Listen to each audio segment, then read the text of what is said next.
Manong Roel lived in a small village near the river in Maramag, a hard-working farmer and a loving father. He spent his days tending to his field and caring for his family.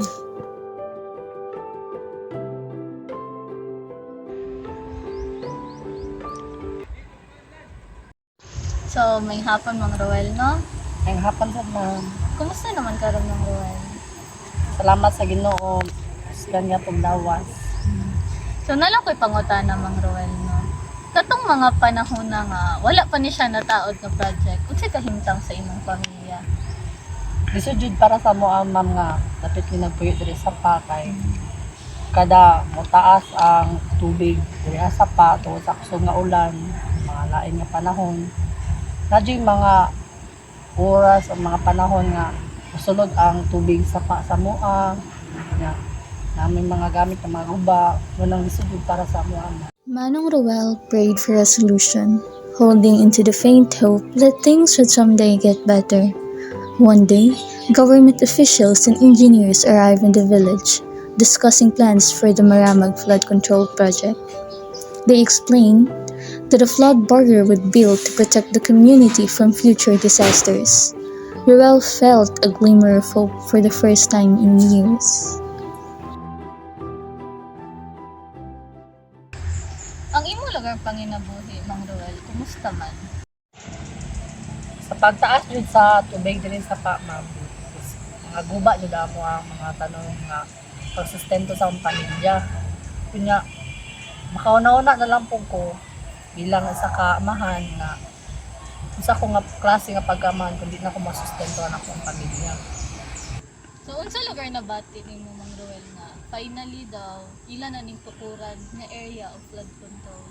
Di pa jud kayo ko ma'am mautong pag tukod ani nga proyekto kitabang jud ko sa pagtukod ani nya pag human jud ani nga proyekto makatulog na jud ko tarong akong pamilya na di maguna-una nga kung mo taas pa ba ang tubig sa sapa bahaan ba may nang malipay tarong.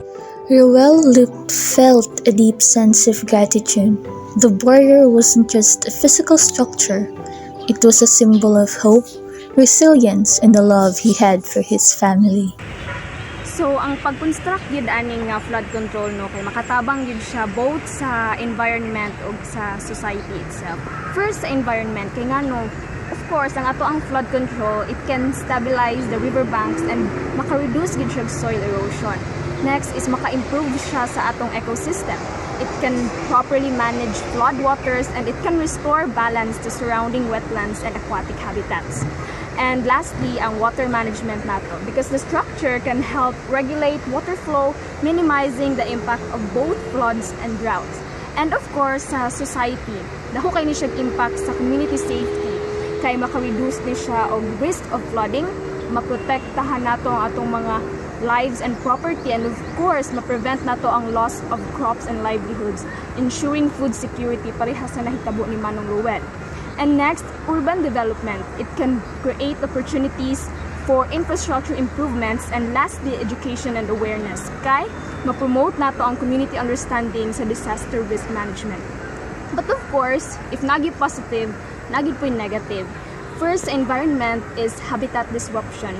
The construction and operation na disturbo gid ang mga local wildlife nato diani na alter jud ang mga natural ecosystem.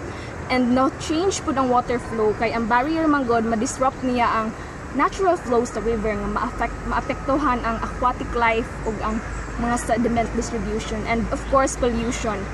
Naadyoy mga soil contamination and waste generation nga nahitabo sa pag-construct sa flood control. Sa society naman is of course displacement sa mga communities nga duol diani sa flood control nga gihimo. So mag-create siya emotional stress and magsige na depende sa infrastructure, so murag over-reliant na gyud ang flood barrier maka-reduce siya sa individual and community preparedness for extreme scenarios. Natay mga ways to mitigate the negative impact para ani nga project. The first one is for environmental impact. Kana siya is na siya tulong kuan the conduct environmental assessment. Di ari is husto nga susihon ang ang epekto sa proyekto sa mga ecosystem sa wala pa ang construction. And the second one is the protect wildlife habitat. Gidesign ni nga proyekto para ma-minimize ang habitat destruction and provide alternative habitat if needed. And the last is the sustainable construction practices. We use eco-friendly materials and methods to reduce pollution and waste. Nagamit mi og kanang eco-friendly nga mga materials og mga pabaagi aron ma-reduce ang pollution og basura. And for the societal impacts is the engage the community, involving local residents in decision-making gyud. O gisigurado ang transparent nga komunikasyon bahin sa mga tumong og epekto sa proyekto.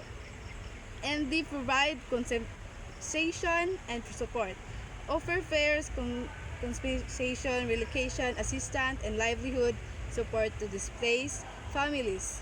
Naghatag og patas nga compensation tabang sa pagbalhin og suporta sa pagnilabuhian sa mga pamilyang naapektuhan. An equitable benefits distribution, ensuring all segment of the community gain from the project, prioritizing vulnerable groups. Gisigurado nga ang tanan nga bahin sa komunidad makapahimulos sa ani nga proyekto nga hatagan og prioridad ang mga vulnerable nga grupo. Inspired by his experience, Ruel shared his story in this documentary entitled Isang Harang Isang Pamilya. Through his journey, he hoped to remind everyone that even in the face of devastation, there's always a chance to rebuild and protect what matters the most.